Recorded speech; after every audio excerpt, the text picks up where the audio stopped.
It was the loud slam of the door that still echoes in my mind, the sound of Cynthia's life being torn apart. She stood there, suitcase in hand, as Miss Jennifer's voice rang out from behind the closed door. "You're no longer needed here. Leave." I had always known Miss Jennifer to be a hard woman, but I never imagined she could throw someone out so coldly, especially a poor girl like Cynthia, who had served her family for years. I remember how Cynthia looked that morning, her dark skin glowing in the early sunlight as she tied her headscarf. She had worked in the house for 5 years, doing all the cooking, cleaning, and running errands without complaint. She wasn't just a maid to them. She was part of the house, or at least that's what I thought. But Miss Jennifer, her stepdaughter, never seemed to care for her much. It was clear from the start that she never wanted to share her father's wealth. Every time she visited, she looked down at Cynthia as if the poor girl didn't deserve the space she occupied. That fateful day, I was in the kitchen when I heard raised voices. At first, it sounded like an argument, but soon it became obvious that Miss Jennifer wasn't just arguing. She was firing Cynthia. My heart sank. "Leave my house now. You've overstayed your welcomes." Jennifer's voice cracked with authority.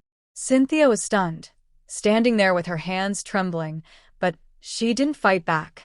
She only nodded, eyes downcast, before gathering her things.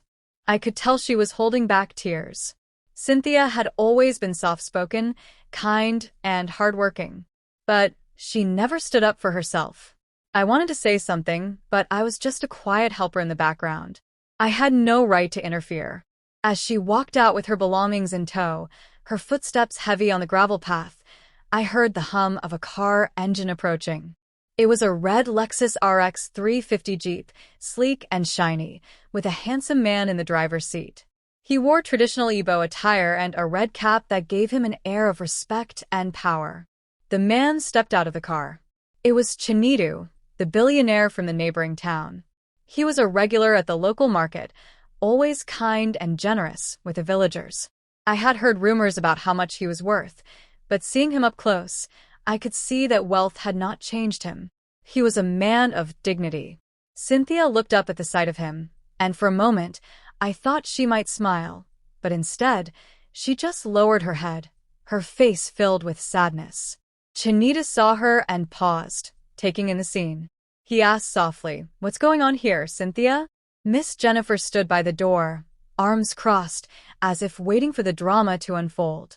Cynthia hesitated before answering, her voice barely a whisper. I've been asked to leave." Chinedu's face hardened. "Asked to leave? By whom?" "By my madam, Miss Jennifer," Cynthia said, not meeting his eyes. Without another word, Chinedu walked past Miss Jennifer, who only stood there, surprised.